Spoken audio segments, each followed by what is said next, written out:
Well, hello there. Welcome to another episode of DCU Daily. And of course, as always, we get started with the news. Today, we've got so much to get into. You've got the Oscar nominations out, there's some big snubs.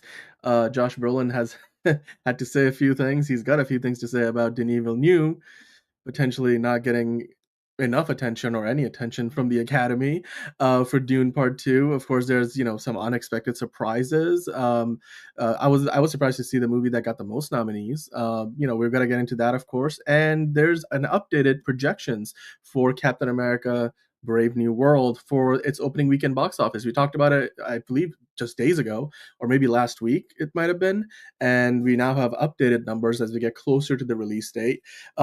White Lotus, it's coming back for another season. It just got renewed, so we'll talk about that. Of course, beyond that, we do have to get into all the DC news. James Gunn dropped literally within the past hour our very first look at Supergirl, so we'll talk about that. And of course, the Summer of Superman coming up, and we have an update on Clayface. So to do that and so much more, let's hit that news intro, and then we'll get things started. It doesn't seem to matter what I do. I'm always number two. All right, mister, I need to paint my abs on to get nominated. You don't see Robert Downey doing that. You're kidding. Robert You're Downey. kidding. I can't open the envelope without the... Warner Brothers is heading back into the Matrix with a new movie in the works. Wonder what other surprises are in store. I want to be Bruce Wayne. I like that. You're gonna love me. There's the shot right there. That. Okay, we don't need to see chords. Right there. You look ridiculous. Well, not no more, he don't. What, dude? I can barely understand you. Your accent's insane. What the world needs now. Give me a hand up. Nope, I'm actually okay. Thank you very much. Oh, wow. Wow.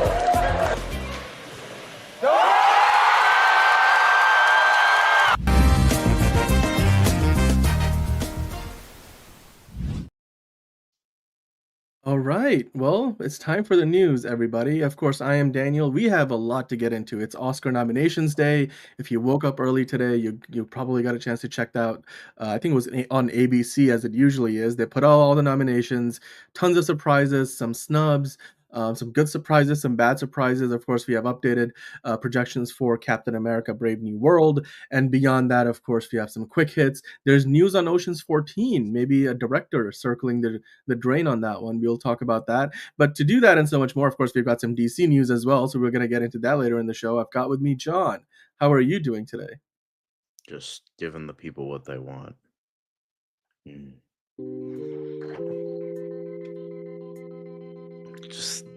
Just enjoy it. Just enjoy these dulcet tones when we bring you back in for DCU Daily. Let's go.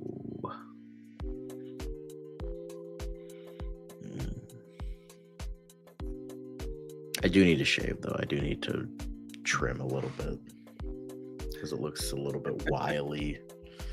Gotta, give it that beard oil. Gotta make it look nice. Nice. Like it. I love it when the beat drop is like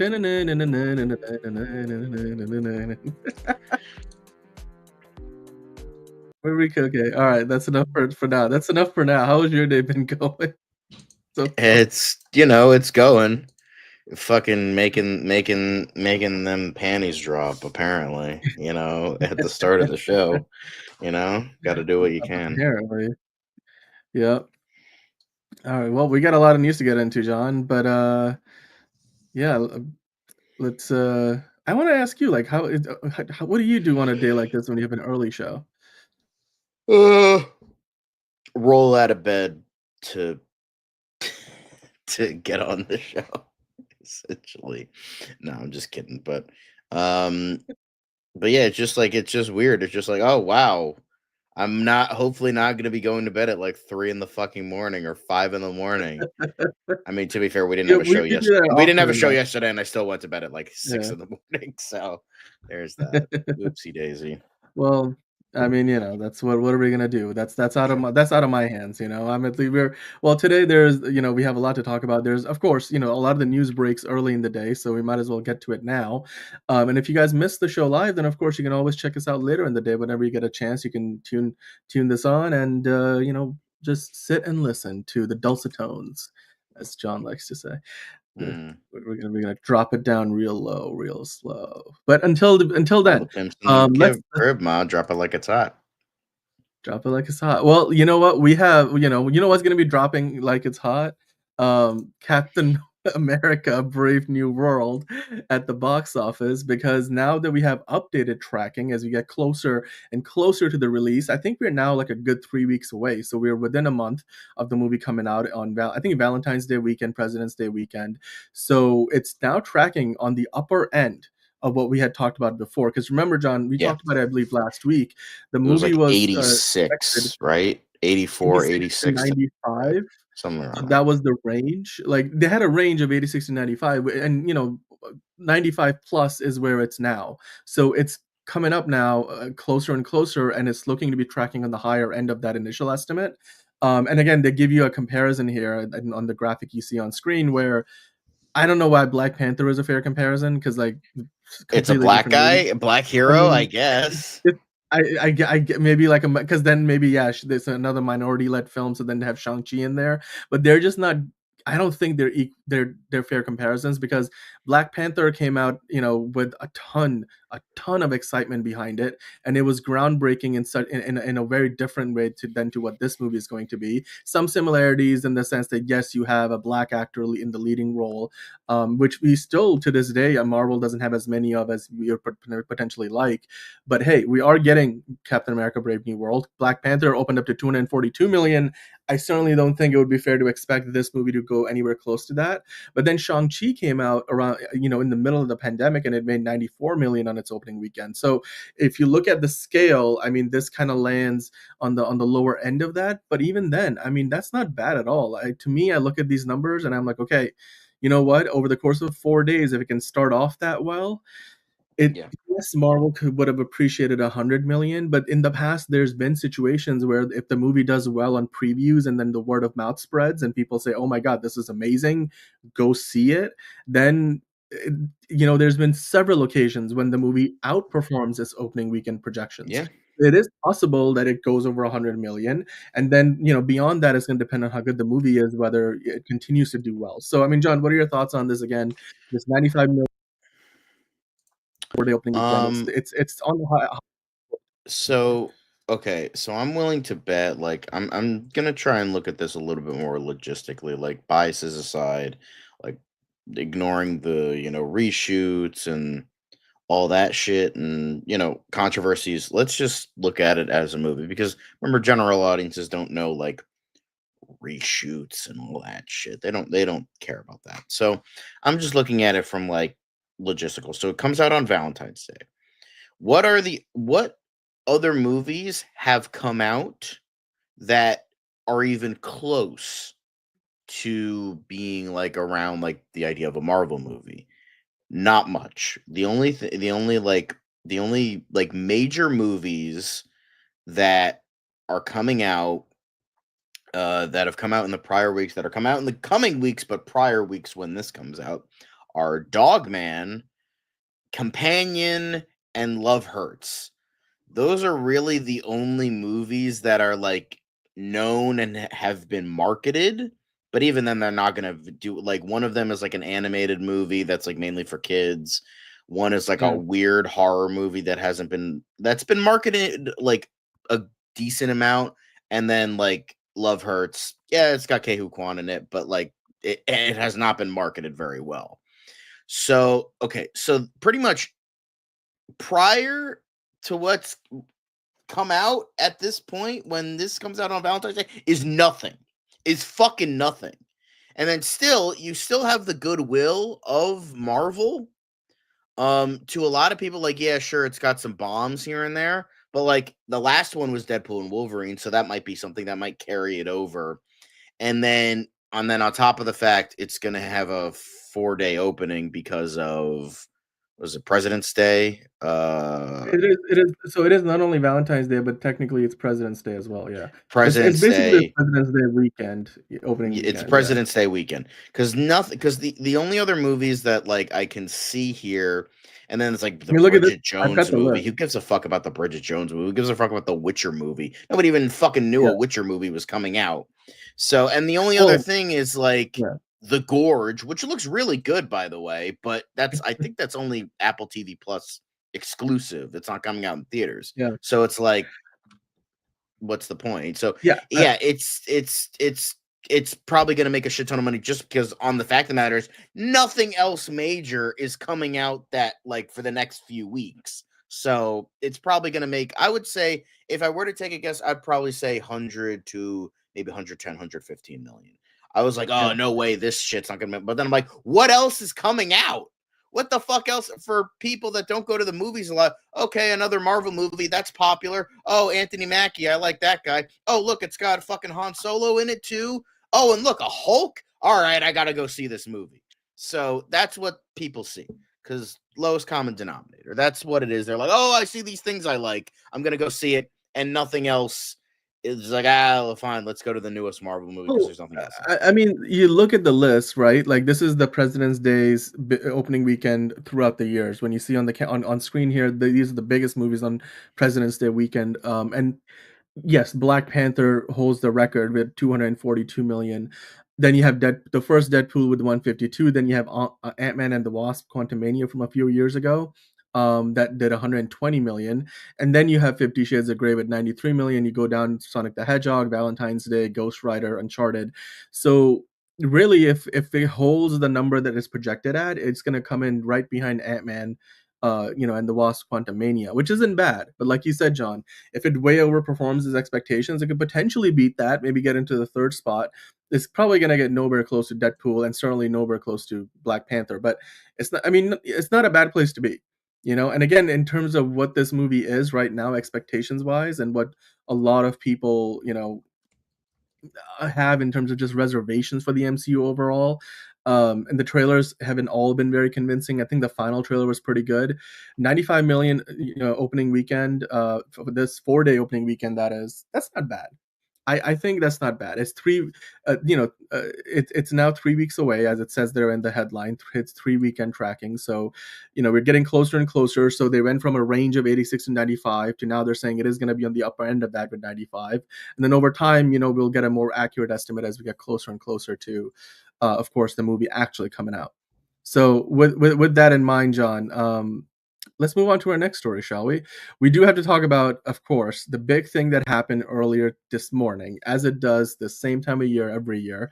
It is the Oscar nominees got dropped. So there's lots to get into. Of course, Emilia Perez leads with 13 nominations. You have The Brutalist and Wicked coming in with 10 apiece. I'm just going to go through a quick summary here. You had some surprises. Saturday Night and Wicked actor, actress. They shared the nominees for the 2025 Oscars across 23 categories. They're saying here. They're talking about Rachel Sonnet and Bowen Yang. They're the ones who announced the nominees.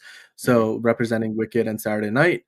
When you look at what the Academy is doing again, this year at the Oscars, they're going to skip a lot of the original song performances and instead honor Los Angeles and try to do some more relief efforts, fundraising, if you will, and that's going to hopefully raise plenty of money for the fire relief efforts. Basically, they've already donated $1 million to the Motion Picture and Television Fund's relief efforts. So it started. I mean, look, these Oscar nominees drop every year.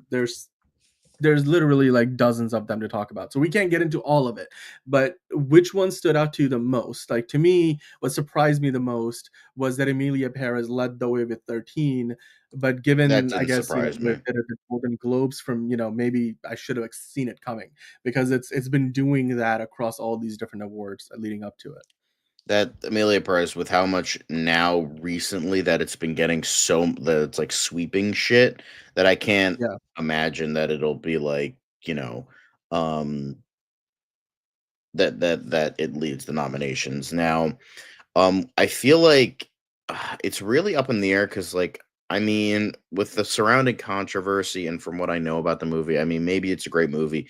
It's just Amelia Perez just makes me uncomfortable because like a lot of the people that are represented in the movie are poorly represented, and they've spoken out about how much they don't like the movie and how it's like the poor research and the poor like representation like has been bothering, and yet it's still leading the way for nominations is just weird and awkward to me. Like maybe I'll hopefully catch the movie next picture.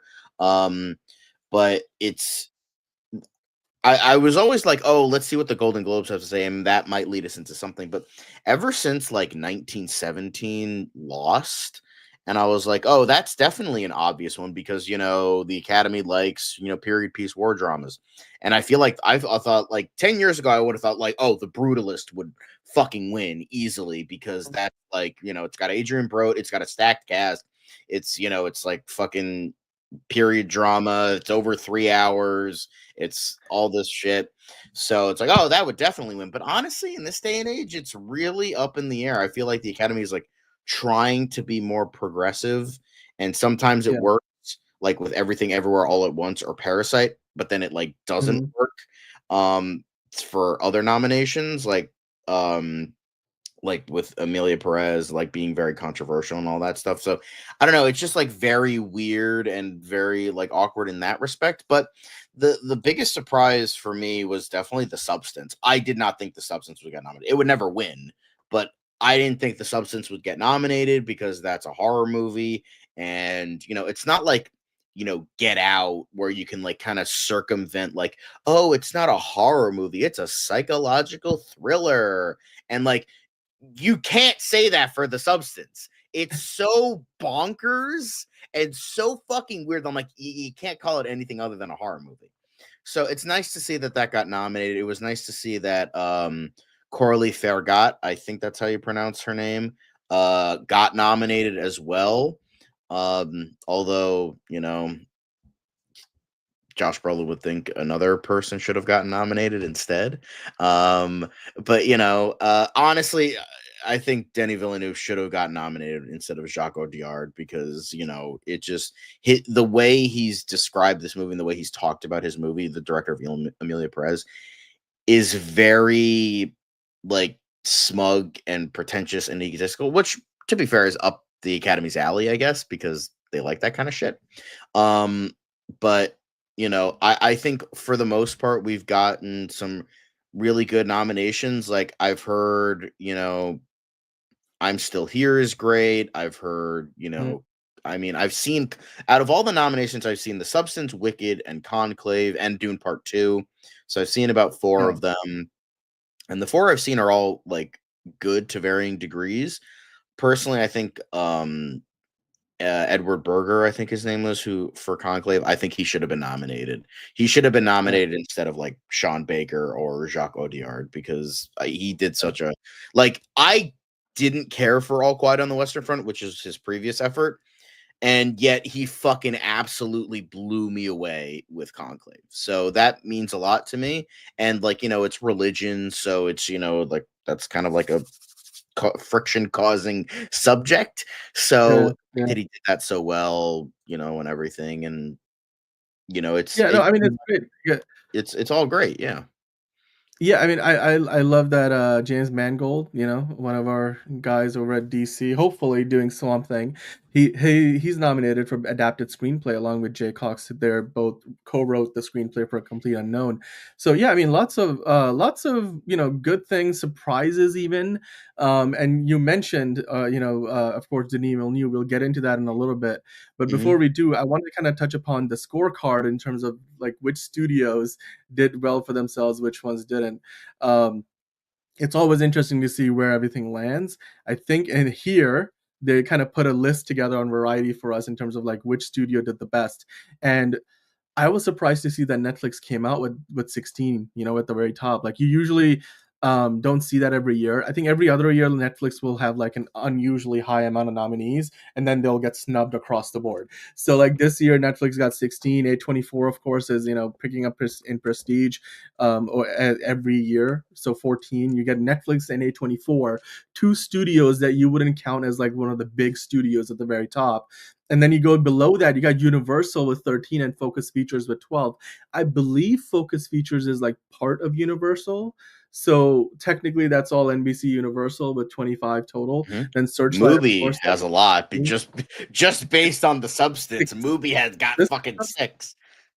6. Neon got 7. I mean Paramount and Warner Brothers do not have a big presence this year, with 5 for Warner Brothers and 3 for Paramount, and then Sony Pictures Classics. You got, a bunch of the small ones down below, even like Nat Geo getting 1, and then 20th Century getting 2. So, and of course Amazon and MGM, Orion Pictures, all together got 2 as well. But yeah, I was just surprised to again see that Netflix A24. But I mean, I guess I shouldn't be, considering the movies that are been up for grabs.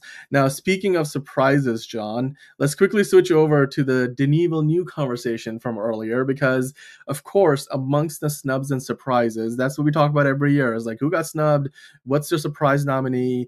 The Substance scored a Best Picture spot, which you didn't think would happen. And then Denis Villeneuve got snubbed from the Best Director category, and Selena Gomez also got snubbed from, I think it was Best Supporting Actress, was it? Mhm. So yeah, I mean, Angelina Jolie misses for Maria. I think a lot of people thought that was going to be a big one early on, but it seems like the momentum never quite carried that far. Nicole Kidman got nothing for Baby Girl. That's another Thank one a lot of God. people thought Thank would fucking get God. consideration. Of course, Selena Gomez, we talked about already. Jeremy Strong gets his first Oscar nomination. Of course, famous for Succession. Now he's getting nominated for The Apprentice, in which he was a part of that film. And then Gladiator 2 comes up empty. Nothing for Best Picture, and Denzel Washington didn't get a nominee either, even though there was a good amount of buzz around Well, that. So I Gladiator mean, I 2 was got surprised. nominated for like best costume design, so that's Was something. it? Okay. Well, but Best Picture, nothing in there. I mean, people thought it was probably going to get a Best Picture nom at least, but Well, yeah, we I were mean, talking about technically, backstage, the challengers like getting nothing, yes, and we were like, that was right, the big surprise for nothing. me. Nothing, but I mean, look, we gotta talk about Denis Villeneuve. He missed for Best Mhm. Director. There were rumors that that might happen, considering that, I think, was it the DGA that didn't even nominate him for Best Director, right? And they were like, and I think there was a comment you might remember, John.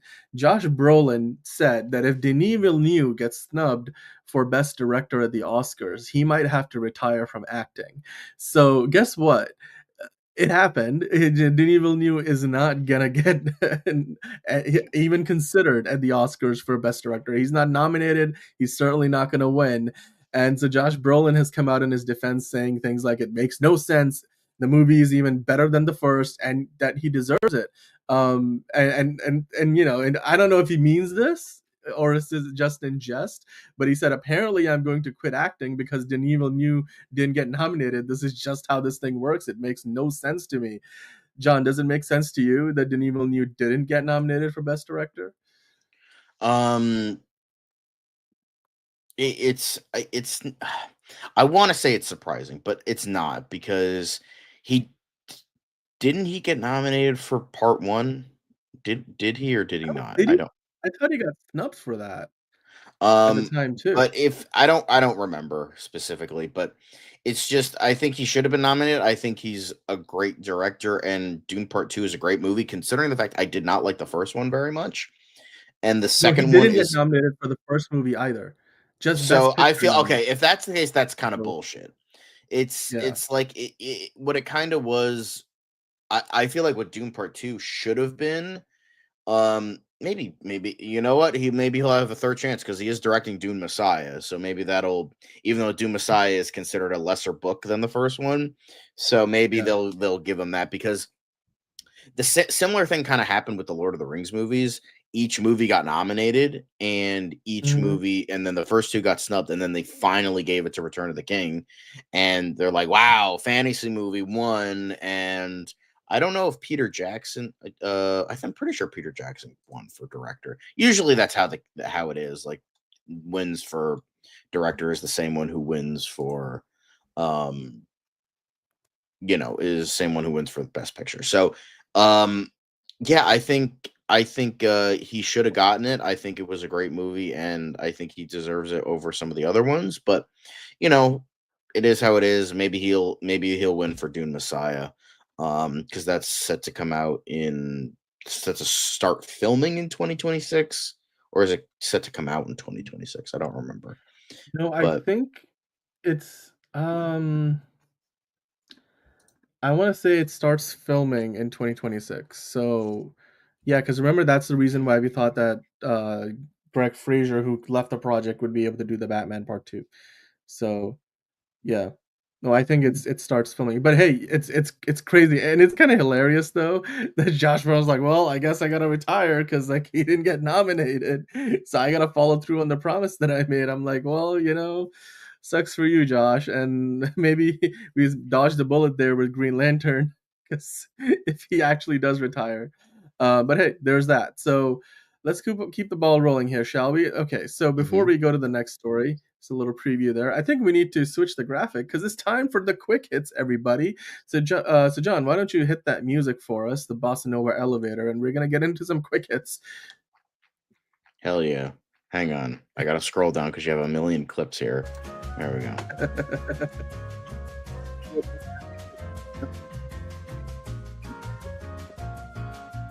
You guys joining us. Let's get into some quick hits, shall we? Okay, then. So, first off, Insomniac boss.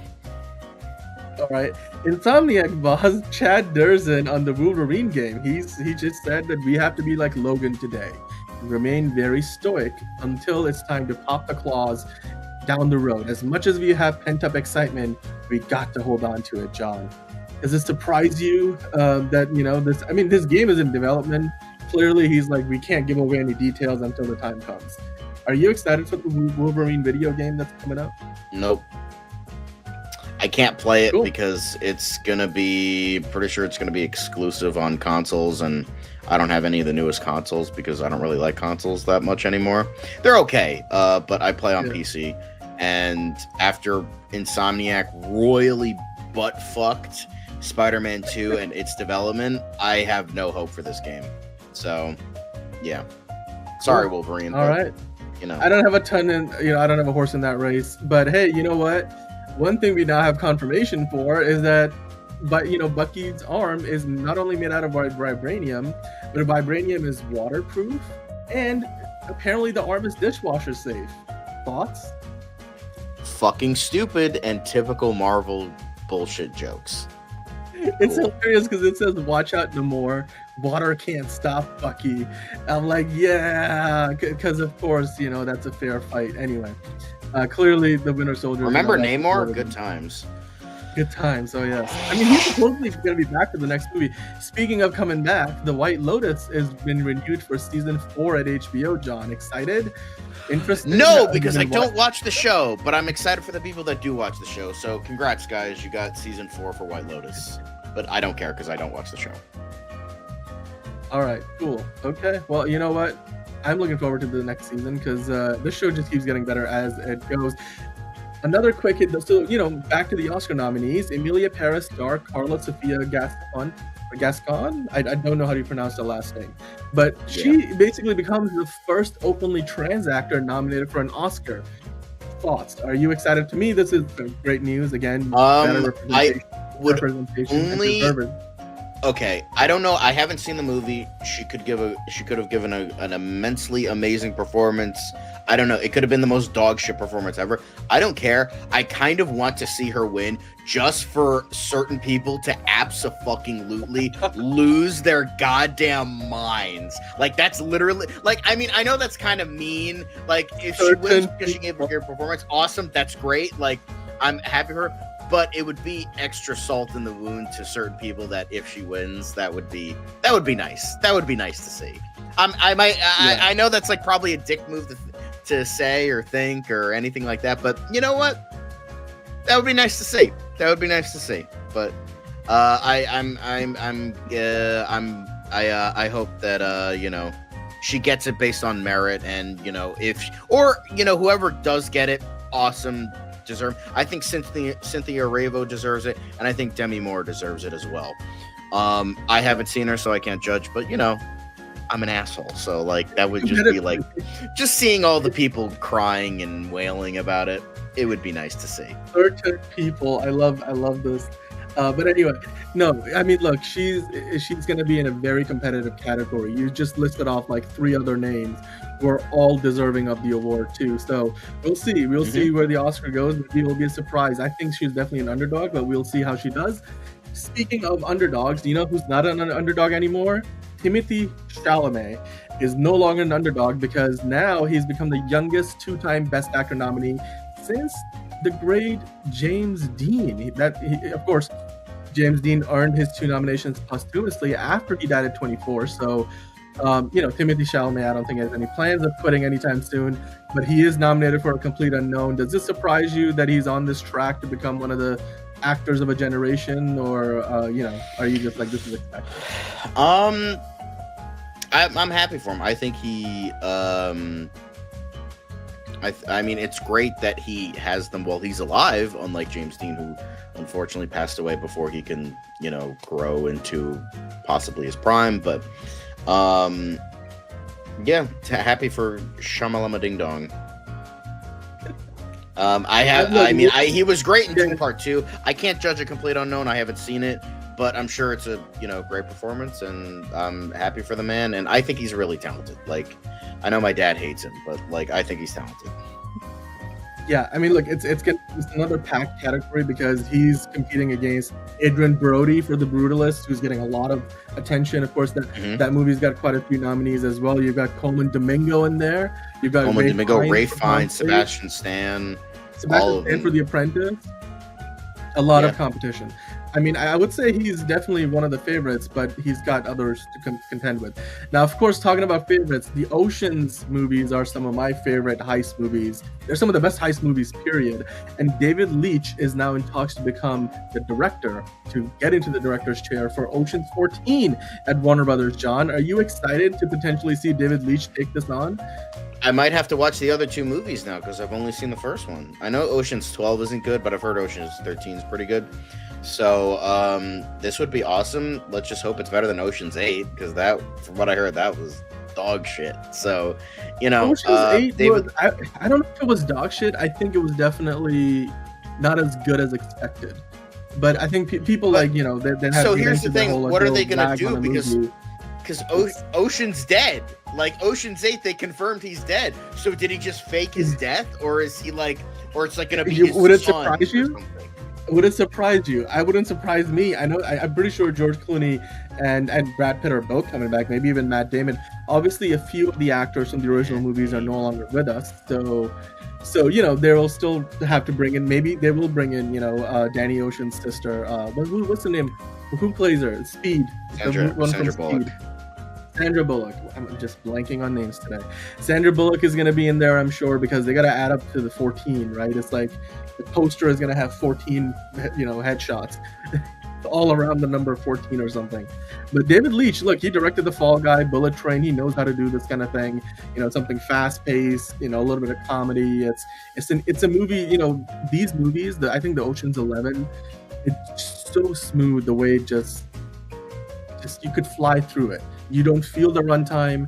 It's perfect. It's one of those movies where they're made to be seen in the movie theater, and that's just as long as they can deliver that, that's all we want. So David Leitch, of course, he's in talks to direct this. He wants to do a Lobo movie. The man is trying to keep himself busy. But speaking of keeping himself busy, Charlie Cox wants to keep himself busy playing Daredevil all the way till he's 90 or at least 60. And of course, we have been talking about your friendly neighborhood Spider-Man. The show nobody's excited for except me. I wouldn't say I'm excited for it. I don't think it looks as terrible as everyone says it is. Yeah. I like how he has like the Shadowland suit. Very cool. Yeah. And you know what? Speaking of which, while Tom Holland isn't voicing the Spider-Man character, he's not voicing Peter Parker, Charlie Cox is voicing Daredevil. Are you surprised that Charlie Cox is doing that for the TV What the fuck is Charlie Cox doing? Tom Holland has like 17 projects lined up. Charlie Cox got nothing to do except for that like Irish mafia show he's a part of. So you know what? Fuck it. Gimme. I'm gonna. He's like, yeah, sure, I'll do it. I'm back, baby. Let's go. By the way, we've got we got Harvey Dent in the chat. You've got a question for us, Harvey. We're gonna get into your. Can we trust him? Can we trust him? Yes, there we go. You do it better than I do. His question was, did you watch Creature Commandos? I don't like those characters. They owe Cersei an apology because they attacked her, even though she was trying to save the world. We did watch Creature Commandos, and you know what, John, I think you loved the show. Liz loved the show. In fact, Liz is back tomorrow. So yeah, I mean, we enjoyed it. I mean, there were certainly ups and downs. I think John wants longer episodes in the next season. That's been greenlit. I mean, Liz was more hardened by that than I was. I'm like, I see why, and you know. It's just like, yeah, just give us like 30 minutes on the money. Like, don't give us like 22 minutes. It just doesn't make sense. If you're not having commercials, it makes sense. I don't care about syndication bullshit. They can fucking make it work. All right. Yeah. So I would say just like 30 minutes makes sense. And I think I don't think they owe Cersei an apology. She also like fucking like killed lots of people, made like a cult under her name, and you know, has also probably and still wanted to take over a country. So, I mean, like, okay, they like, yeah, sorry, we like tried to kill you, but you also like fucking like murdered thousands of people and tried to take over a country, even if it was for the greater good. Like, all right, okay. Yep. That doesn't. By the way, it's like, oh, that's like being like, oh, the Joker's relatable. It's like, if you think the Joker's relatable, please check yourself into a mental institution, please, for God's sake. So, you know, Harvey Dent seems to think that Cersei's the good guy of the show. Well, I mean, Harvey, and you don't know comics, sir. I'll tell you. All right. Well, the SFX magazine, which is interesting because why are you talking about Labyrinth? What? No. The main man, boy, Bowie really needs to wear looser pants for Labyrinth. Why are you talking about Nobody's talking about Labyrinth. What? No, I think because Robert Eggers' next movie might connect. Does it connect? We're gonna get into that. We have a Robert Eggers story coming up. But in the meantime, John, speaking of Daredevil, what looks like a cover of Sex magazine is actually SFX. It's just the way his head covers the F. It looks like it could be an E. But he's on the cover of SFX magazine because Daredevil is about to come out. Do you like the costume? Again, they're going with something that is very reminiscent of the Netflix look, but they will potentially have other costumes in there. Yeah, but yeah, like other stuff. So yeah, it's just like, it's one of those shows I really, as I said many times, I really want to be excited for it. But it's just, I just can't, because like, yeah, I thought this was like from the show. Okay, no joke. I thought this was from the show because I thought it was like, oh, this is Marvel's version of Sexiest Man Alive, not seeing the SFX. So I was like, oh, they have like a sex catalog. Oh, it's a sex magazine because like Daredevil, oh, he was a sexy vigilante. So that's what I thought this was, not realizing it was an actual magazine.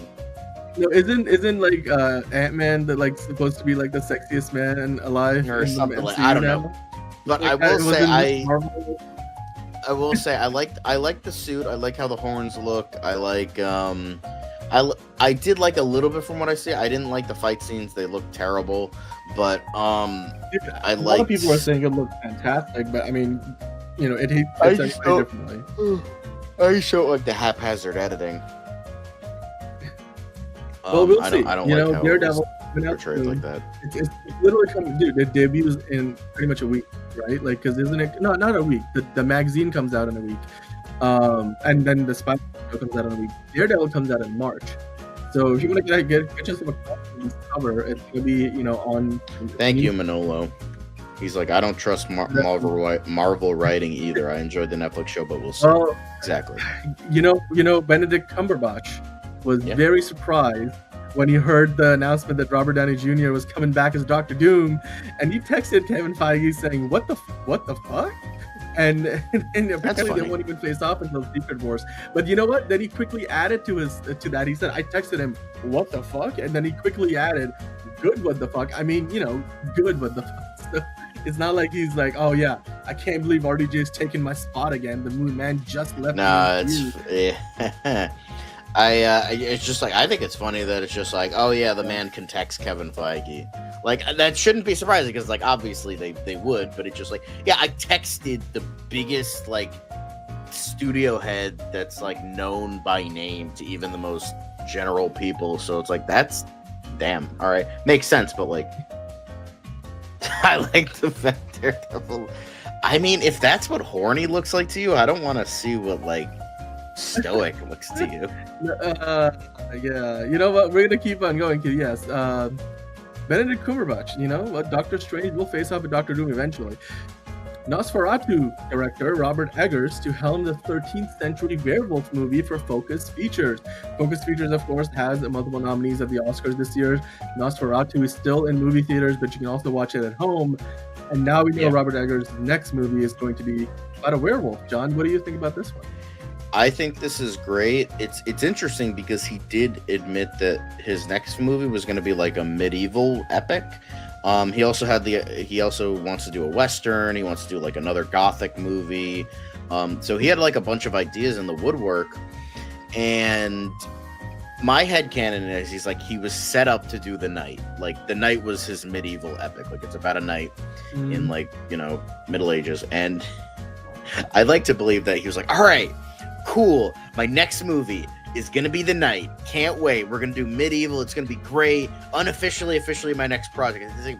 But man, I really want to go see a movie. I'm gonna go see a movie this weekend. Oh, what's out? Wolfman. All right, that looks interesting. I'm gonna go see Wolfman. And then he comes out of the movie. He's like, I gotta fucking show people a good werewolf movie.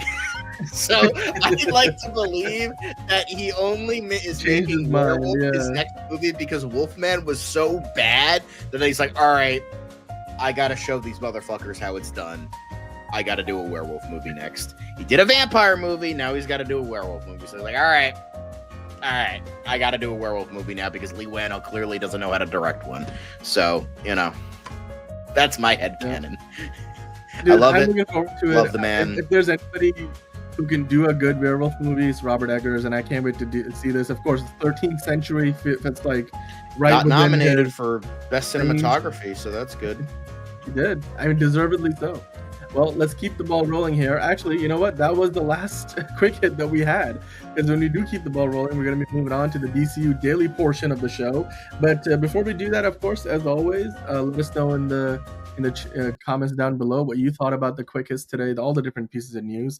Benedict Cumberbatch as Doctor Strange won't even be in Avengers Doomsday, apparently. The first time you'll see Doctor Doom, RDJ as Doctor Doom is going to be in Avengers Secret Wars. And of course, we have Robert Eggers with a new movie.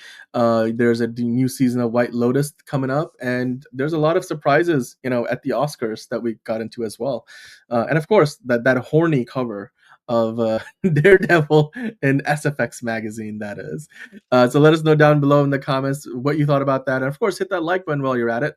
With that said, let's move on over to welcoming you into an episode of DCU Daily. So welcome on in to another episode of DCU Daily. We are here to talk about all the things from the world of DC, including, of course, as always, what James Gunn has to say, because he just dropped a first look at Supergirl. But before we get into the Supergirl stuff, we do have a couple other things to do that. With me, I've got John. John, what was your biggest surprise from the world of DC today? There's been a couple of things coming out.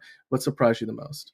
Again, I don't think it's a surprise. I think we expected something about Supergirl, but obviously we'll get into it soon enough. But we didn't know what it was gonna be. I didn't expect like a suit reveal or anything, but I think it's cool that we got a little something. And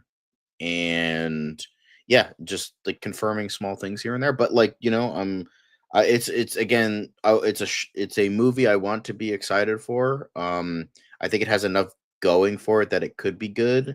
It's just like the source material is like got me like on the fence. But I trust James Gunn that like, this first time writer is going to be really good. I trust House of the Dragon fans that say Millie Alcock is great. And from what I know of Craig Gillespie, he's had some stinkers here and there, but he's also had some really amazing movies like Lars and the Real. Yeah. So there's that as well. So it's a movie I want to be excited for. But it was nice that we got something about. I think it was about 10 days after they officially Yeah. started filming. So that's cool.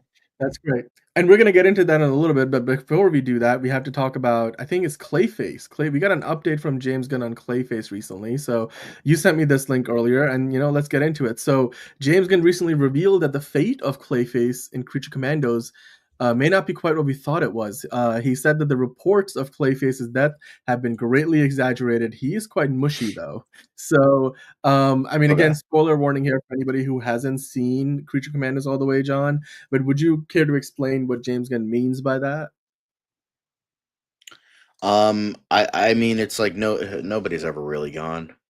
Nobody ever stays dead. So and I think Clayface is enough of a popular character, like just a little bit, that they're like, obviously, yeah, we have 17 other clues, but I feel like, okay, let's try to stick with one again so it doesn't like confuse people. And the design was great, and they can bring Alan Tudyk back. So I think you know what they could do? I have an idea. I don't know. It's probably unlikely because Mike Yeah, Flanagan wrote the script so far because we are getting a behind Creature Clayface movie next Commandos, year, right? Yeah, but it would be 2026. interesting. Maybe they can do like a rewrite here and there, but like if it is like the same Clayface and and it is gonna be like and it is gonna be like a pseudo sequel, maybe. I don't know. Whatever they plan to do. Um, Yeah, they're bad guys. They're supposed to be bad guys turn like bad guys forced to do good. Like that's the point. And Cersei's a worse bad guy. That's literally the whole point of like Suicide Squad and like shows like it. They have bad guys that are forced to do good to defeat worse threats. Yeah, I I mean don't know Harvey where Dent you've been for the 13. past like It's almost decade kind of since the premise Suicide of the Squad was a show. movie, but that's what it is, my guy. Yeah. Harvey Hmm. Dent, we can't trust him because he has stupid opinions. No, I'm just kidding. But you know, but I think with Clayface, what would be really, really interesting is like it's like the entire movie is like in flashback and like his origin, his like tragic origin and all that shit. But it's like the reason why he's flashing back is because Amanda Waller takes his like remnants and they're like trying to like reconfigure him in like a tube or something, and it's like they're Yeah. trying to like do all this stuff so he still has consciousness and he can't do anything, so he remembers like, how did I get into this situation?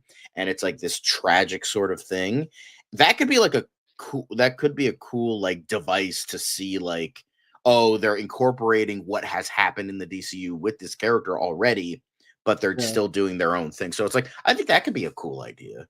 Um, that would be really fun to do, but I don't think they're gonna do that. But I'm just saying, like, oh, to incorporate what we've seen before, I think that would be nice, but unlikely because I think it's essentially Mike Flanagan doing his own thing that'll maybe get a rewrite to incorporate it better, but that's like the most.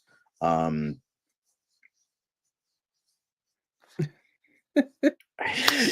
Harvey Dent's still saying it's not a worse bad guy compared to the Commando. She was actually doing good and trying to save the world. So she's the true good guy of Yeah, this story. she also killed thousands of people to do so. Like, okay, it's like, I know it's like I ends I justify hear the you. means, but it's like the means still happened. Like, you kill someone, okay, it's like you shoot a pedophile, but you get caught. It's like, well, you killed somebody, so Still killed deservedly somebody, yeah. so, yes, but you're gonna get sent to fucking prison anyway. So it's like, yeah, okay. Oh, cool. She tried to save the world. Yeah, she could have also been like, hey, hi, I'm a sorceress that got banned from Themyscira. I just want to let you know I'm clairvoyant and I see like a thing from like I see a flash forward of what could happen to the world. And yeah, this chick from Pokolistan, she's gonna like try to like commit genocide and like rule the world. So we're talking about like actual people that existed, not God. But it's she's like, she could have been like, hey, and like do that, like she could have been like, hey, I know you don't believe me, but like I also have like clairvoyant. Because the thing is, like, Amanda Waller believed her anyway. So it's like, why didn't you just be like, hey, this bitch is gonna commit genocide and like plunge the world into World War III. Here's my super amazing powers. Have at it. And they're like, okay, cool. Just don't try to like do that, what you did. And she's like, okay, we're gonna send a Black Ops team to fucking take her out. Cool, great, boom. I mean, look, I think Manolo says it best. Creature Commanders was a story of broken people doing questionable things for dubious reasons. That is exactly what that was. That is a perfect way to summarize it. But Mr. Carter has a question for you. In the Clayface movie, do you think he will be multiple people like men and women actors when he shapeshifts? And then Alan maybe does a voiceover when he's in the clay monster form. Do you think we'll get That Alan could Tudyk work. voicing the character? I mean, I'd like to see that because more Alan Tudyk is always a good thing. So, I think that would be really awesome. But it could be like really cool. You know what they could do? Like to showcase that like he's kind of different. Like it's for us as the audience to hear because we know it's Clayface, but like it's only for us, but like other people can hear their normal voice. Like if there's like a deep like growl that like Alan like he dubs the lines, but it's like so Yeah. far in the like for instance, like maybe he's playing a character played by Gary Oldman. I don't know, just random actor. Yeah. And Gary Oldman's playing, and he's like shapeshifted into Gary Oldman's character.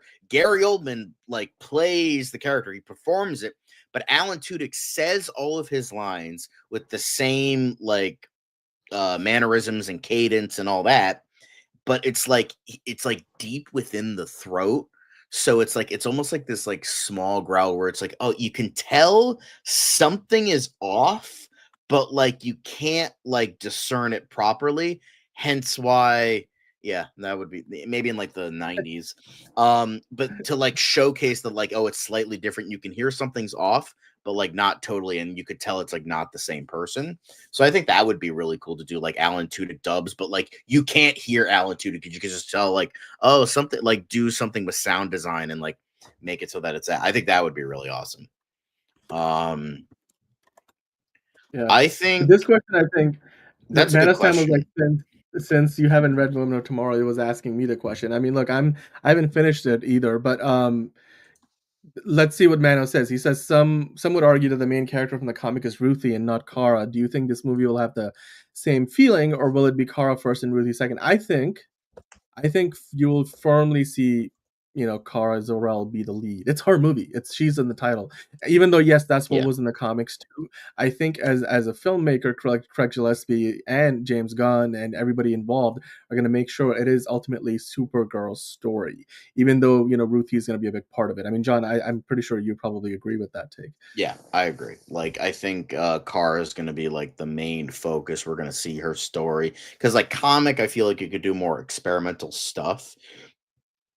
But if you have it so that, like, oh, this small character, like, maybe we'll see like a cold open with Ruthie setting her up, like her father getting killed and all that shit.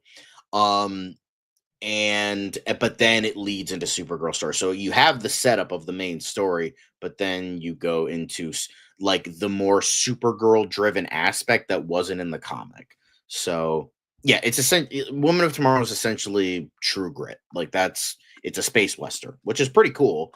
But it makes more sense why my friend doesn't like it because he said it was boring because he does hate westerns. So it's like, maybe you're biased there. So I'm actually more curious about Woman of Tomorrow because maybe it'll be the like one thing I like from Tom King. Oh, hey, look, Lenny coming in hot with talking about Supergirl and Lenny coming in and be like, hey, here we are. So perfect. Yeah, Perfect timing. Yeah. Harvey Dent dude, I know you have a hard on for Cersei, but man, it's like well, we all have a hard on for Cersei, especially played by Anya Chalotra, but that's beside the point. But like Wonder Woman would 100% not be with Cersei. Cersei got banned from Themyscira for a reason. Like, that's the whole thing of this version. So it's like, all right. We should see Batman and Clayface, maybe like a cameo, but like, yeah. But again, it's sort of like more, as James Gunn said, more silhouette. We don't actually see him. We just kind of what we saw in Creature Commandos, where it's just like a silhouette of the guy, but it's just like a stand-in.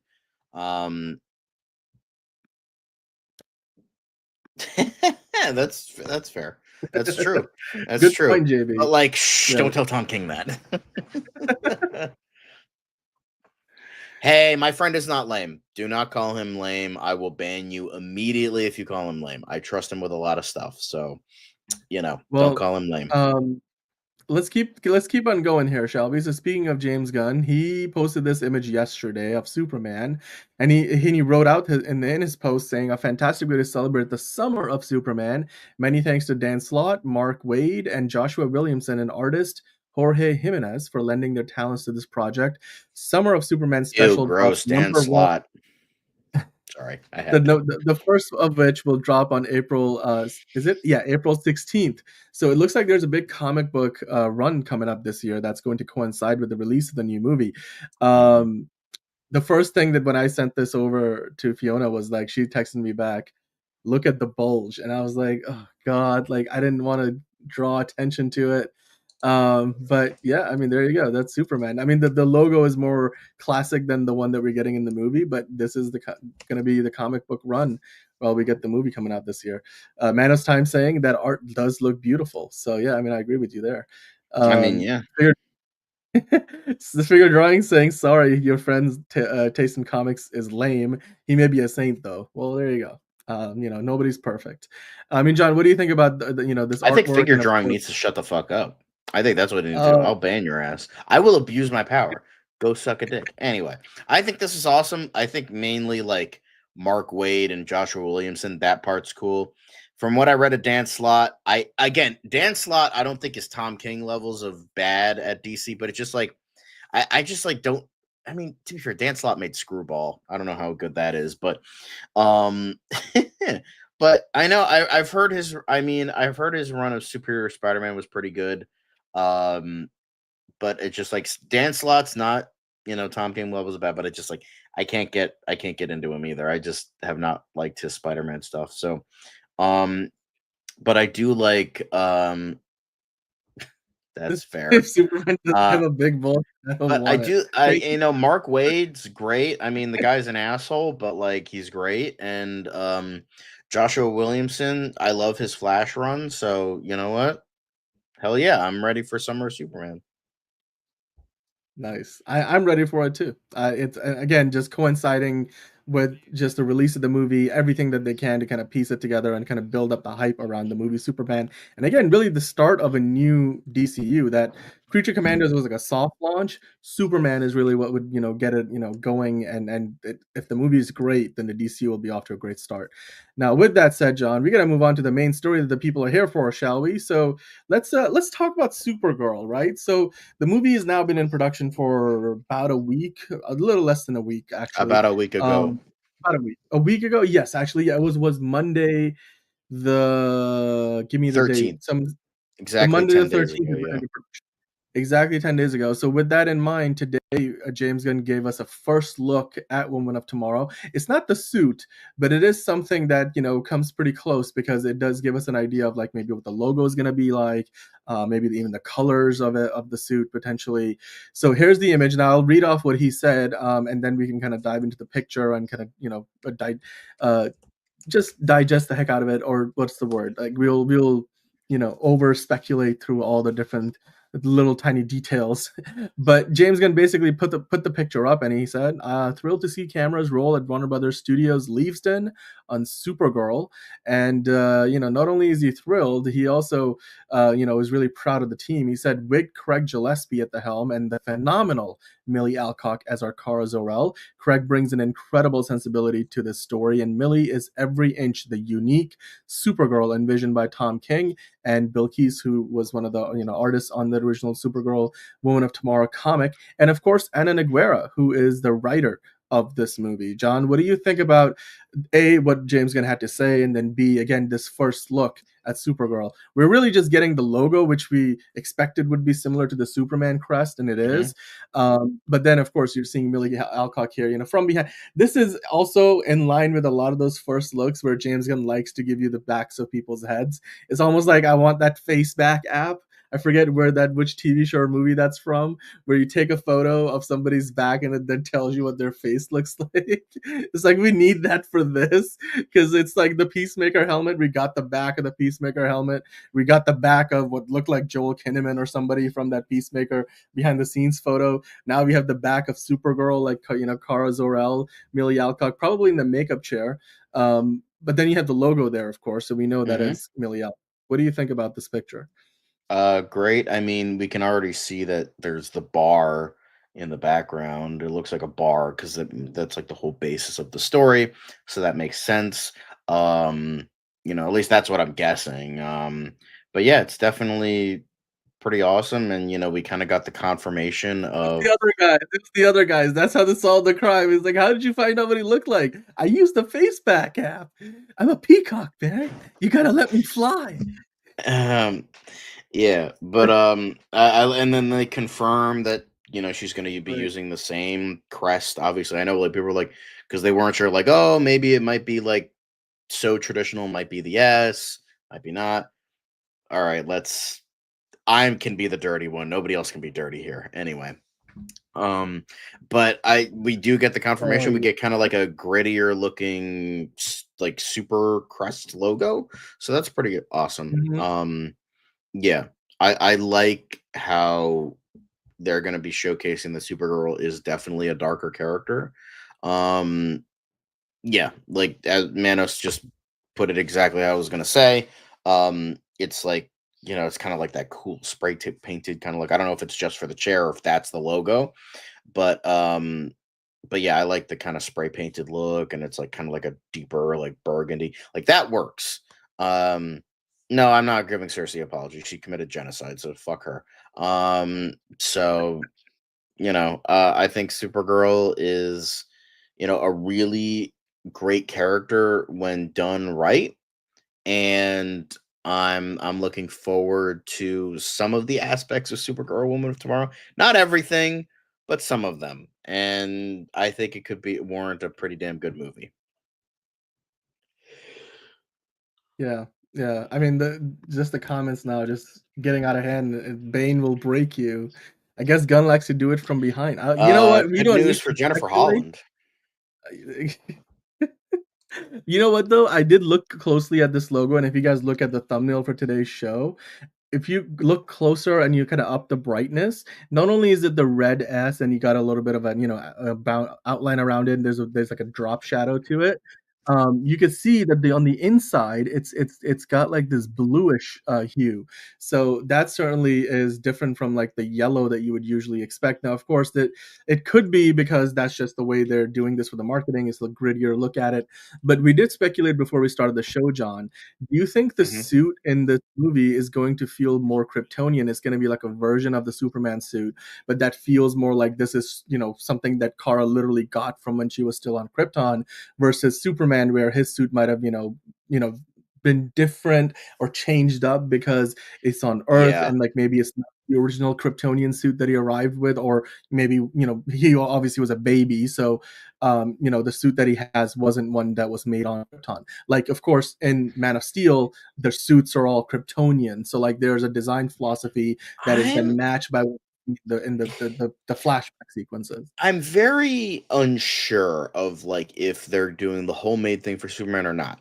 Because I want it to be homemade, but like from the way the lines are, how it's more like padded and all that.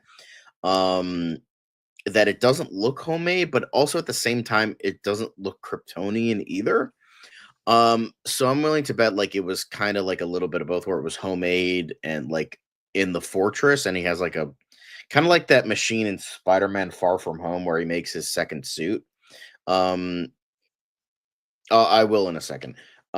So maybe he like did that where he's like kind of made a Kryptonian suit, but it used like Earth materials. I don't know, but I feel like if I were to take a guess, like in terms of the uniforms, they are New 52 inspired. Like the collar and like the lines, very New 52.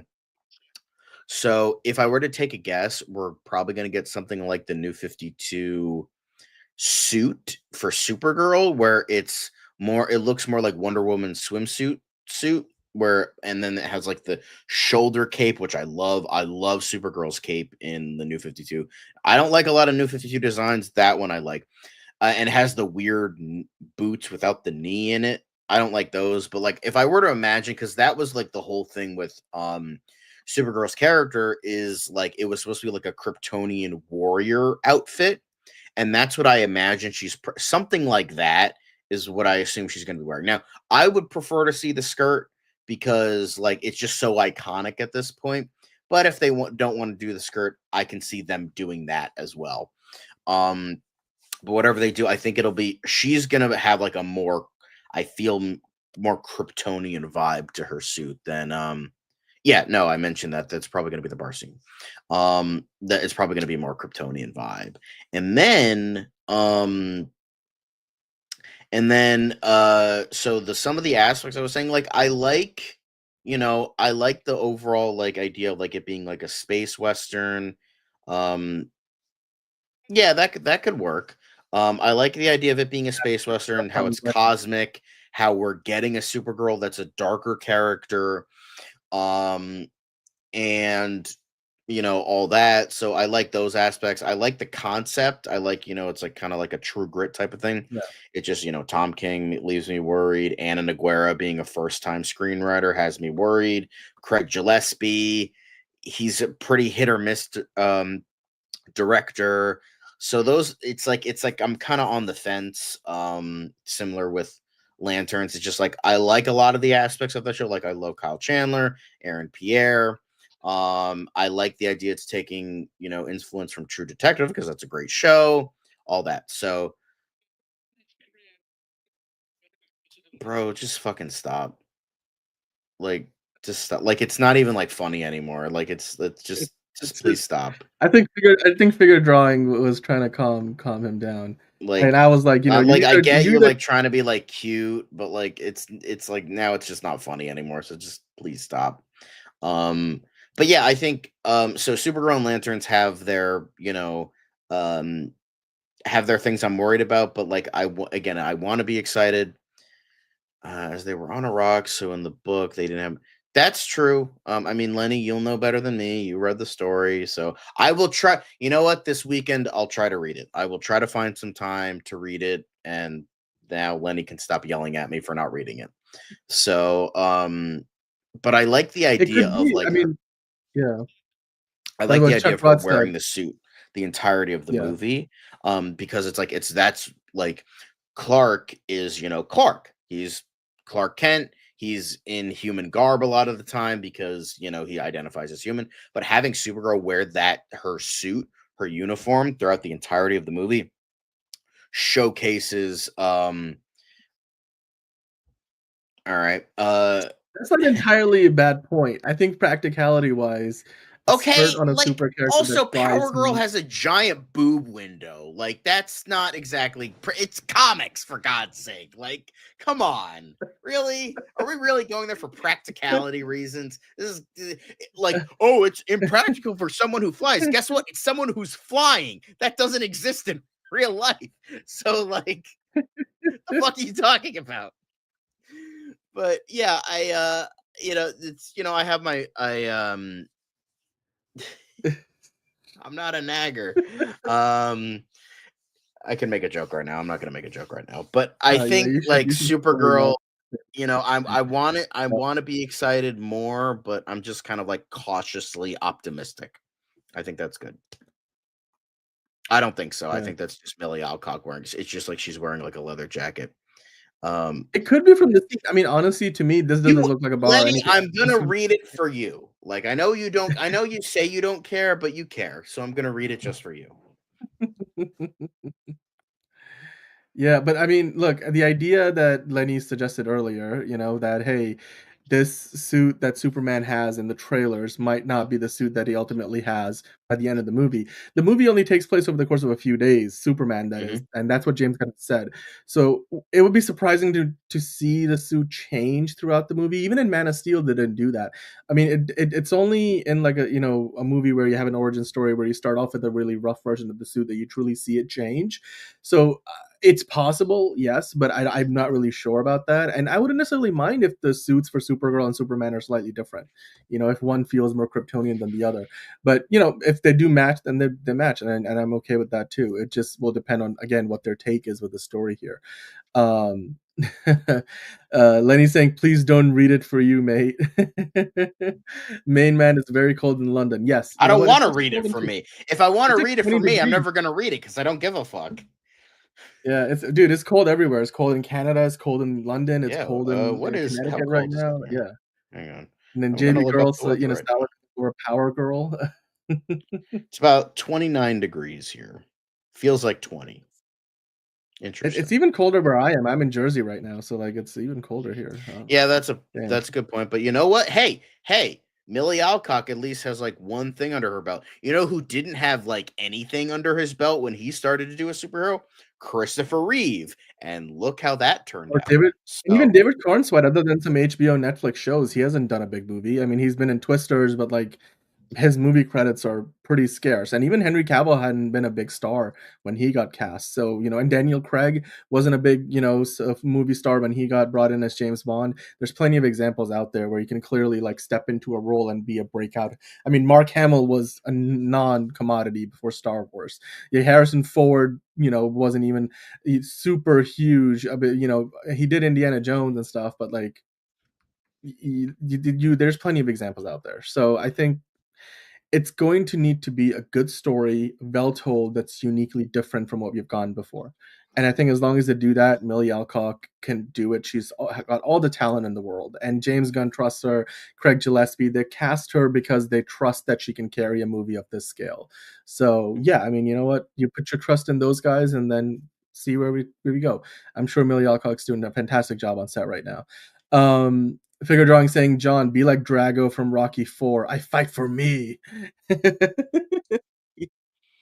Yeah, we should see if he John versus dies, Harvey. he dies.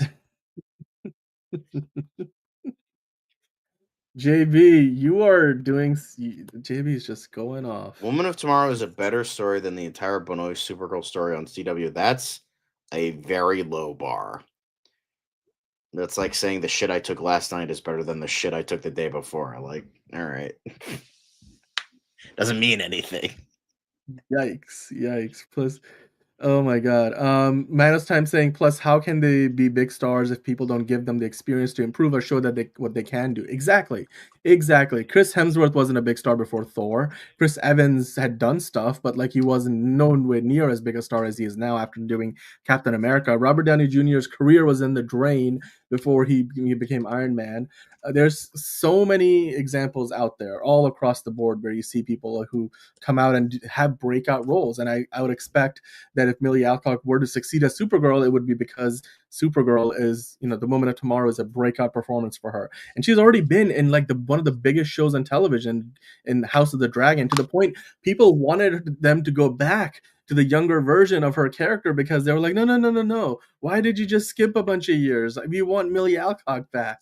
So people know her. She's got more screen presence than I think a lot of us are giving her credit for, and I'm hoping that translates into box office success. But we gotta trust that they're gonna have a good story, that they have a good story in mind, and that's what we're gonna get. JB's saying, "Sorry, everyone, you're catching me at my maximum caffeinated state of the day." Great. So we know what happens when you are maximally caffeinated. So, and the main man saying, "Gotta get some fresh faces in there." Exactly. Millie Alcock is a fresh face, somebody that we haven't been used to seeing in these big blockbusters, and this is perfect. You won't be looking at the movie and being like, "Oh my god, that is Will Smith." No, you'll be watching Supergirl. I mean, granted, Will Smith wouldn't play Supergirl, but I'm just saying it as an example. Oh my god, that is Angelina Jolie. It's like every time I watch the Eternals trailers, I'm like, oh, that's Angelina Jolie in the trailer, not the character, right? So you want to have somebody who isn't just automatically a star. Oh my god, that's Brad Pitt. You know, like it's Angela, it's Supergirl. It's kind of like when we watched the Lobo come in. Oh my God, that's Jason Momoa, even though he's Lobo. Um, we won't have that same experience with Supergirl. She'll be Lenny asking, will she be Kara Kent or Kara Danvers? Is what I want to know. Well, I don't think they're gonna really touch on that much, but what I prefer, I would want Linda Lee Danvers. mhm, Because it's like it would be like calling like it would be like having Clark Kent be called Cal Kent. It's like, yeah. why do that? That's like your Kryptonian name. That doesn't make sense to me. So I would want Linda Lee to be her name. I know that's like silly in this day and age, but like I think Linda Danvers or Linda Lee Danvers would be better. Like I never liked the idea of like I'm so unoriginal that I have to use my Kryptonian name for my civilian identity. Yeah. Yeah, I think that's O'Shea what in the it is. chat asking if this are interested in the official first look of her suit and Lobo. I mean, we'll get those eventually. I think this is a good start though. It's kind of like when we got the first thing for Superman was a close up look on the logo and nothing else. And then when they were shooting in Norway, and then over time we got the suit, and then we of course got all the behind the scenes photos. So yeah, I mean this could be a bar. We talked about that earlier where she's sitting here. It could also be just a hair and makeup room for all we know. Although the lighting for the image definitely seems Mhm. very much like this could be a bar. And I agree with you, Manolo. A lot of those CW shows in the Arrowverse started off well, but then they kind of like went off Yep. in downhill. But yeah, Figure Drawing saying, John, are there any killers in entertainment that you think are redeemable? Surely there I must be mean, a ton. sure. Like there are ones, it's just like I don't think Cersei is redeemable because it's like it's it's it's not like a John Wick thing where he's getting revenge for like doing something that wronged him. Like you feel like sympathetic with that. But like Cersei, like in terms of what she has done as a character, not only in Creature Criminals, just like in the fucking decades of comic books, that it's like she's a villain. Like she's supposed to be a villain. She's not supposed to be a hero. And if you see her as a hero, then James Gunn failed at his job because she's not supposed to be. Um, I can understand that. I can understand that, kind Yeah. of like with what they Linda did. I Cat. think they did it in Yeah. Superman, Batman, Apocalypse. I think that's what they did. I think Linda Kent would be good. Like, oh, she's like actually Superman's, or she's actually Clark Kent's cousin. That I think would be good because it just like I feel like that was sort of like a weird thing back in like the 50s. Like, uh you get adopted by somebody else because reasons. So yeah, I agree, Lenny. I think it should be Linda Kent. I just don't like the idea of like Kara being her civilian name. It's just like weird to me. So, but her being a Kent would be fine. Yeah. By the way, Exactly. Madison Manolo makes a good I've been point. saying that for a Yeah. while. Most of it will be filmed in the studio because a lot of it takes place in these space and like environments that are very fantastic, kind of like the Guardians of the Galaxy movies, right? Like you don't see a ton of things happening in an actual city like what they did with Superman in Cincinnati, but we'll see. I mean, hopefully we still get some pictures, official photos released soon, because people are still going to want to see them. So better to get them officially than for somebody to leak them, because that still happens every once in a while. um all right. Well, with that in mind, let's keep the ball rolling here. We do have some questions for you guys to get into. And of course, as you guys want, we will continue to talk about Supergirl while the show continues. But in the meantime, John, I'll start you off with this question, and then we've got a bunch more that, we've got a Q&A session, as we always like to do on the show. So we'll dive into that. The first question from Truth31 saying, or asking, do you think Gunn will include Supergirl in the next Superman trailer? I'm still on the fence that like that she's actually in the movie. I know like James Gunn said something about it, but I still don't 100% believe it. Plus, I don't think so. I don't think she's going to have, even if she is in the movie, I don't think she's going to have a major role. I think she'll have like a post-credit scene at most. Thank you. But I think Gunn is not going to include Supergirl in the next Superman trailer.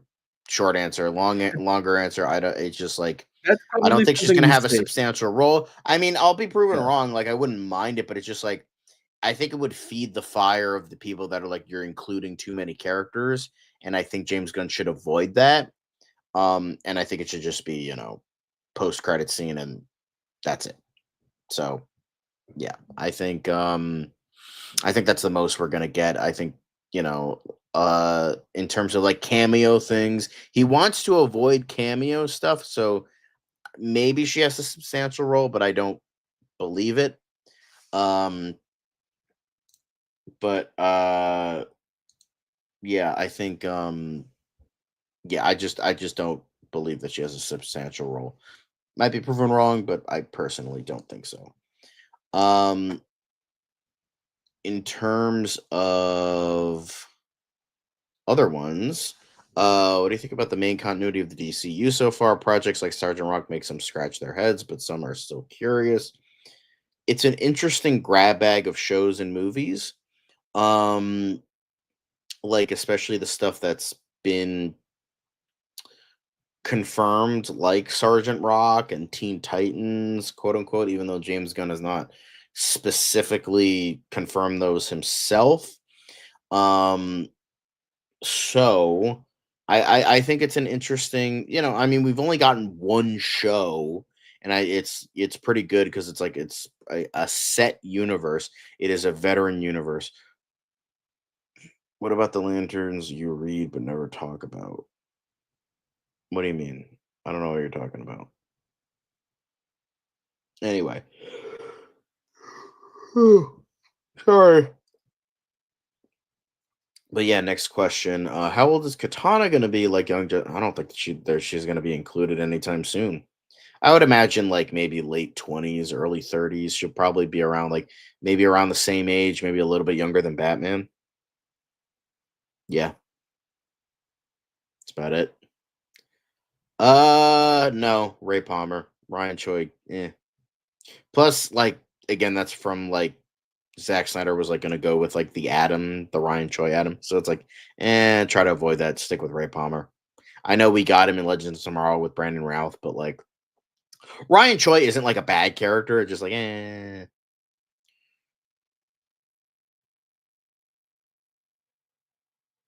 I don't think so. Well, that's how it is on Krypton. It's like the man has like the hyphenated name, but then the woman has an additional name on top of that. So I don't know. Okay, whatever. And it's also a movie. Like you gotta like, I mean, 12 issues is like a lot, but like that would equal, I don't know, like what, like 15? I don't know. That wouldn't equal like 2 hours, at least 2 hours. But anyway, when do you think we will get World's Finest? WB famously rushed Superman and Batman together into a movie that, in my mind and many others, failed to live up to the promises of. Yeah, I agree. I think we're not going to get them for a while, but James Gunn did say, I can't wait for you guys to see them on screen together when he was talking about like doing the stuff for Batman and Creature Commandos. So I think we're going to be getting him, just not incredibly soon. Um, I think like the rest of chapter 1, we're gonna like whenever the part 2 of chapter 1 is gonna get released, I think that's when we're gonna see that's when we're gonna see Yeah, them that's together. fair. Next question from Enterprising. I don't think it is as confusing as people think. Certain events happen, but the way that they happen is slightly tweaked. Treat it like Edward Norton being replaced by Ruffalo or Howard being replaced by Cheadle. Next time, Next baby. time, baby. The events are the same, but there are alternate versions of them. I mean, hell, Superman Returns is a replacement or retcon sequel for parts 3 and 4, or Superman 3 or Superman 4. This was Except regards they're to like not. James Gunn. Yeah, I mean, but he was responding. He was asking this question, or really commenting on just. Oh, and then actually, there's a part 3. The Richard Donner and the He Snyder left a cut are long different from the comment. Whedon and Lester theatrical cuts. So, I Enterprising was understand talking that. about like changing canon of how James Gunn describes what from the Suicide Squad is considered to be part of DCU canon versus what isn't. So, It's I just mean, I I think get the point he's trying to make, enterprising. though. I It's think where we're coming from is like James Gunn is being confusing by hearkening back to this by constantly changing his statements. That's the confusing part. Like he's like, "Oh no, it's this way. Wait, no, it's this way. Wait, no, it's this way." It's like pick one thing and stick with it. He should have just said nothing during 2023 when all those movies were bombing to just get people to see them because I feel like that's ridiculous. And then he just should have said, "Creature Commandos starts everything," and that's it. That's all he should have said. He's like, yeah, "There's gonna be some things here and there, but like like he should have said like, oh, the Suicide Squad, some aspects are going to be canon. Peacemaker, some aspects are, or he should have just not have them be canon at all, and just like it should have just been like from the beginning. Creature Commandos, all new thing. Shouldn't have referenced Suicide Squad. Shouldn't have referenced that because it's like it's just going to be what he thinks is like. Oh, the Suicide Squad is like kind of canon, but like not it just really. And then like, creates a oh, gray area. Peacemaker, Yeah, everything but Justice League is canon. It's just like it I yeah. feel like just constantly saying these things is making it confusing when he should have just been like Creature Commandos from the get go. That's what it is. He shouldn't have included anything from the Suicide Squad. He shouldn't have included anything from Peacemaker. It should have just been like those things and then like reintroduce them into this new continuity, whatever you have to do, and that's it. But I think he's just Yeah. making it more confusing for himself and for fans. Yeah, agreed. Well, then we have the next question from Morkatna asking, do you think the general audience will skip Supergirl due to the Woman of Tomorrow subtitle that they might think it's a woke girl boss movie because of the woman in the title? Thoughts? I will go ahead and say hell no, because that's what the trailer and the marketing is for that, for Wonder Woman exactly says hello. what this movie is going to be. Exactly. Exactly. Wonder Woman was one of the biggest, and as far as like critical and box office success, it was like the only movie in the DCU DCEU that completely blew away expectations and performed exceptionally well, both with the critics and audiences and at the box office. So, and it was quite frankly, open one of the movies that opened the door for a lot more, women directors to take on these bigger IP projects, Yep. and for studios to not feel like that you can't put a female director in charge and a female lead behind 150 $200 million blockbuster. And you guys asked about that earlier. I mean, Bye, Lenny. Supergirl is going to be the latest example of a movie that hopefully will prove people wrong who Lenny think that this can't has a work. closing statement that I want to say. Sorry to interrupt, but she's like, guys, I'm gonna Yeah, go, but I want to say, as DC fans, I believe we have a lot to be excited about. Things are picking up now, and to me, it's clear that Gunn is doing things very much differently than Kevin. I agree. I'm relatively excited for what we have in store.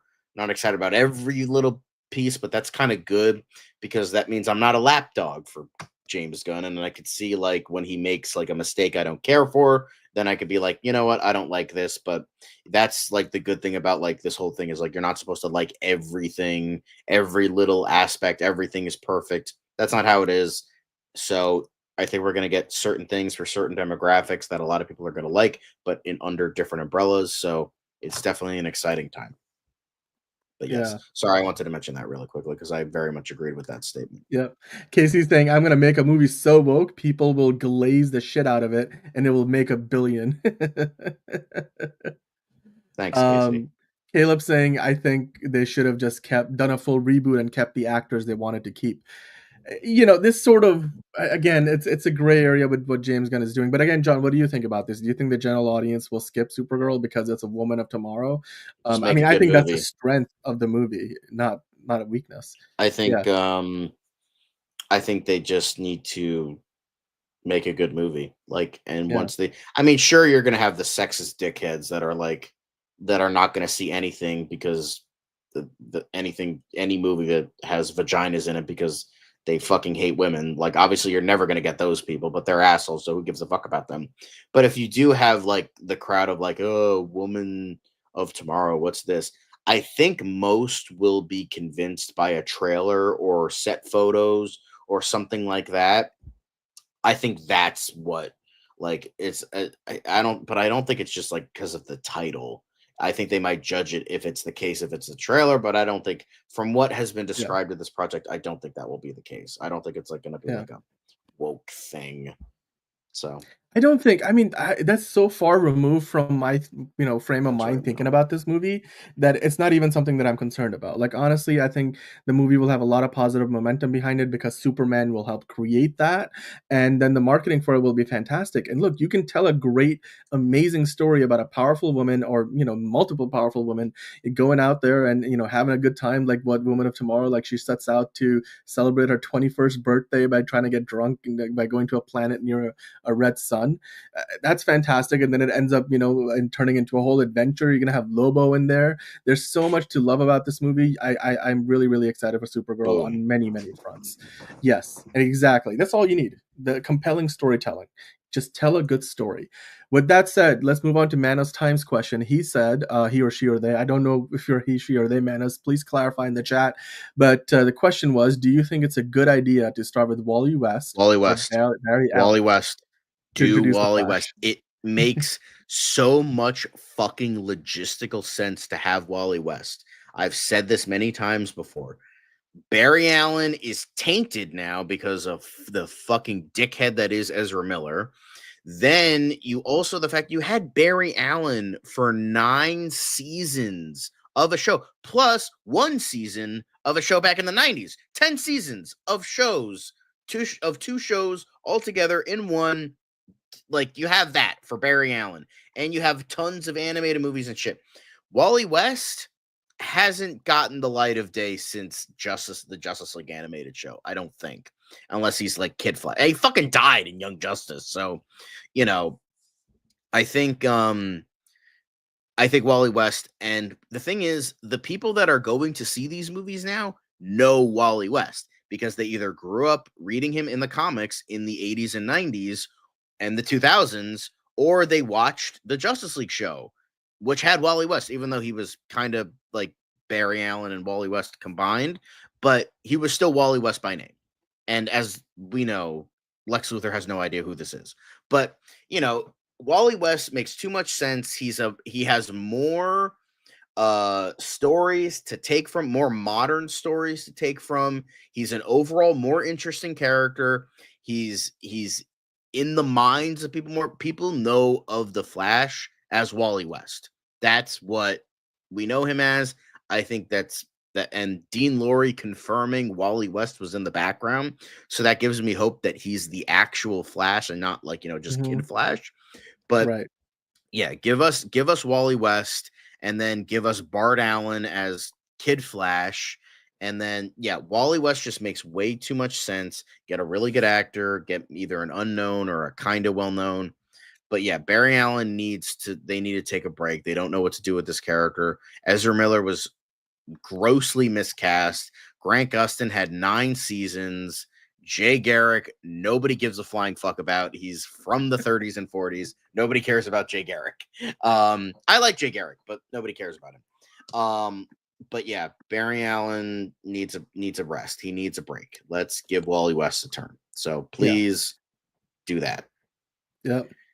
I'm loving I knew that Guy Gardner was going to be in the movie and James Gunn was directing. I'm like, this motherfucker is giving us the bowl cut. I can't wait for the bowl cut. And we got the bowl cut. He looks like a fucking penis and I fucking love it. Quote me on that. It looks great. It looks ridiculous.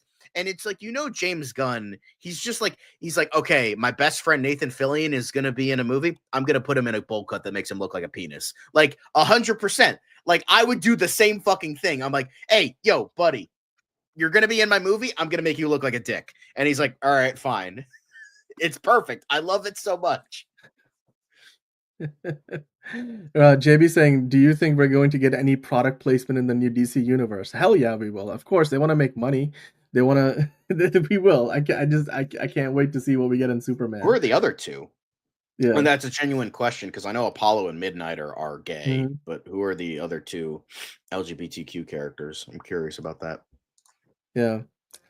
Yeah, we'll see. All right, well, let's keep the questions going here. Of course, we have a couple more to go before we finish up. So here's one from JB. How many extraterrestrial races in the DC universe look identical to humans? It depends on the budget. It's like, do they have a Star Trek Next Gen budget, or do they have like an actual real budget? Jenny and Swifter. Okay, thank you. Bye. There you go. That's great representation again. And so it depends on the budget. If they have no budget, they're going to give like the forehead bumps at most. Or if it's a big movie, we're going to get like, Star Trek Beyond, it's like, what Star Trek we talking about? It's either going to be next gen, or it's going to be like the huge thing that was nominated for makeup and hairstyling, but lost to Suicide Squad. So, Yeah. I mean, look, like I said, John, well, like you said, it's going to depend on, well, not just the budget, but again, how big of a universe they want to have. It's like Guardians of the Galaxy. Every other character, like, either looks like human or completely alien, but it just varies based on what kind of story they're trying to tell. I'm sure once we get to the Lanterns, we'll get a lot of alien characters, but we'll see as the universe expands, as it were. But the 231 asking the question, and then we have one more bonus question after this. We got Marco in the chat, by the way. Hello, Marco. The 231 asking, I think James has his Batman cast, or at the very least has someone in mind. What do you think? I remember Affleck's casting was a year before BBS was officially announced, and even when Ben Affleck first talked about being cast, he said, "Look, I signed on the dotted line 6 months ago." It's like, from the time, when he did that versus when it became official. So I think based on that theory, they probably do have someone. But I'm also thinking, like, can they really hold it in? Like, it's gonna leak out. Like, I mean, they must be really good at, I like, don't think just they not have. I letting it think leak out. I think at the most, James Gunn has someone in mind, and I think most likely that person, because that's what it was for Millie Alcock. He's like, "Hey, I think this chick would be great for Supergirl," and then they did tons of auditions, and then they got Millie Alcock, and they were like, "James, you were right. We'll do Millie Alcock." So I Yeah. think he has someone in mind, but he's not going to reveal it because, exactly what you said, leaks. Everything gets Mhm. leaked nowadays. Like fucking Yeah. Jeff Snyder gets fucking leaks all the time, apparently. So I think he's going to keep that close to his chest because he doesn't want to reveal now. And we're probably not going to be getting a Batman movie until at the very least 2028. 2028. Yeah. So if I were to take a guess, I think James Gunn is gonna, just be like, all right, I got it right here, Yeah. but I'm not gonna reveal it to anyone. But I think this person would say yes, and the person I want, I think they're good. So I think that's what it is. Yeah. I mean, to me, I think they have some candidates in mind, but have they cast someone yet? No. I don't think they've moved that far along. No, I don't think they've cast. Especially when Andy Muschietti's saying things like, I'm going to work on another movie before I get to this one. He's going to be part of the casting process because he's directing the movie. So I just don't think they've done it yet. But for all we know, like, if for example, they want to have Batman make a cameo in Clayface, then, maybe they will cast him by the time you get to that movie later this year when it starts filming. But as of right now, I don't think they've cast somebody because that project isn't, filming anytime soon. So we'll see. But again, we might all be wrong. It just, as far as our best guesses go, I don't think we're there yet. Here's the last question of the day.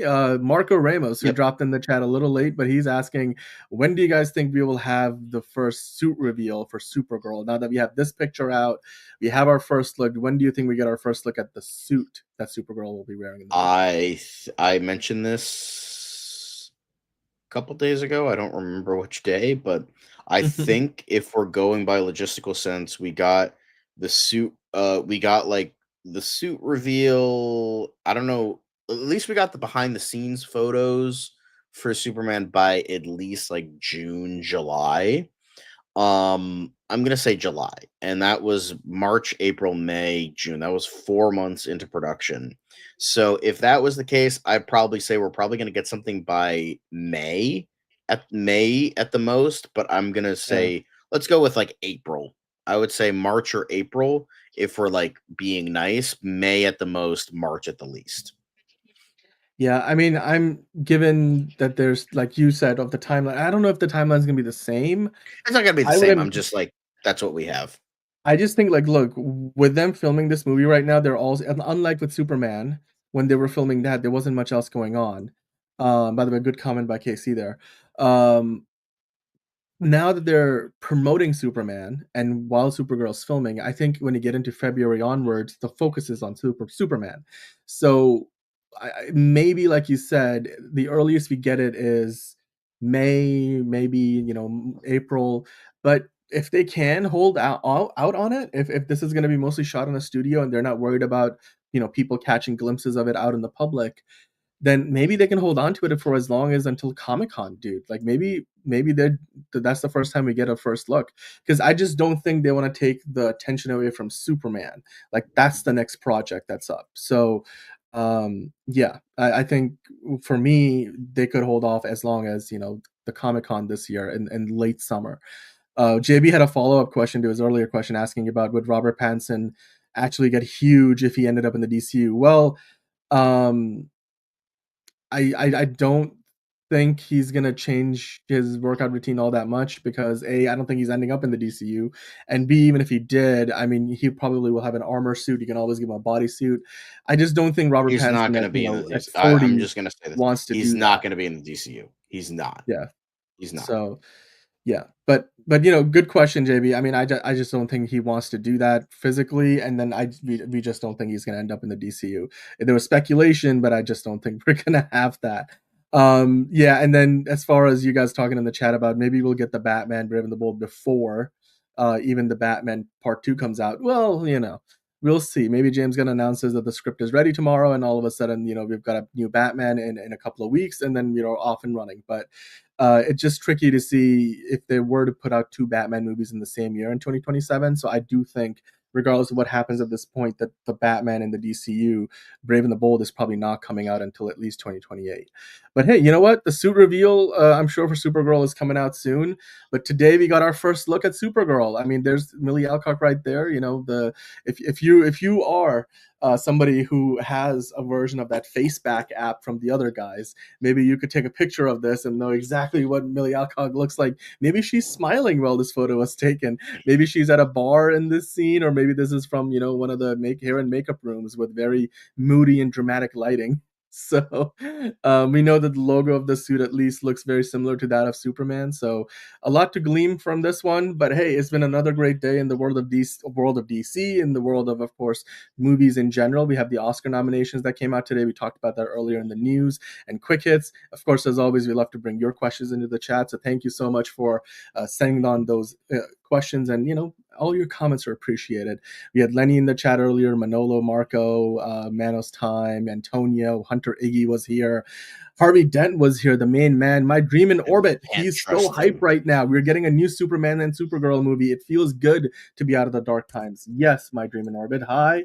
And that is perfect way to go about that. And I've been watching a Man United game on the side. They just scored on the Rangers. Go Man U, let's go. Even though I've got some Rangers fans around me right now, I'm in enemy territory here. But I'm gonna go and cheer on the Man United in that game in the Europa League. But in the meantime, guys, thanks for joining us here live. Earlier show today. We'll be back to the usual schedule tomorrow. We'll have Liz on the show with John. So while you're at it, and you're on your way out, hit that like button, hit the subscribe button if you haven't already. If you're new, we are here 5 days a week, Monday through Friday with DCU Daily. We do some movie reviews of those who are curious. And of course, tomorrow we'll also have MCU Weekly. So if you're a fan of Marvel, you'll have something to talk about as well. And if you are subscribed, you hit that notification bell. That way you know when we go live. John, anything else to add before we finish up for the day? Bat nipples.